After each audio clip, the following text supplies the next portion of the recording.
Good morning. সকালটা শুরু করলাম এক কাপ চায়ের সাথে। হালকা হালকা রৌদ্র উঠেছে। এটা হলো আমার ধুতরা ফুলের গাছ। ফাঁকা গাছে কতগুলো ফুল এসেছে, দেখে খুবই ভালো লাগছে। আমার গাছটা আজকে ভরে গেছে ফুলে। এই যে দেখতে পাচ্ছেন ফুলগুলো, খুব ভালো লাগছে। দেখুন কতগুলো ফুল এসেছে আমার গাছে।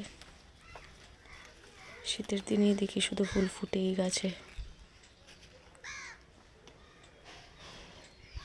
দেখতে পাচ্ছেন খুব সুন্দর। এই যে আমার অ্যালোভেরা গাছ কত বড় হয়ে গেছে। যত্ন করলে আরও হয়তো ভালো হতো। এগুলো ধনে ছিটিয়েছিলাম, ধনে উঠেছে। এটা জানি না কী গাছ, কিন্তু শীতকালেই ফুল ফুটে, অন্য সময় ফুল ফুটে না। অনেকগুলো ফুল দেয় শীতকালে, এ দিয়েই আমাদের পুজো হয়ে যায়।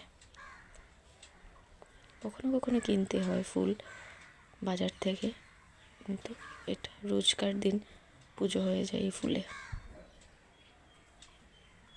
সাদা রঙের ফুলগুলো, এটা হলো জবা ফুল। একটা ধরেছে আজকে গাছে জবা ফুল।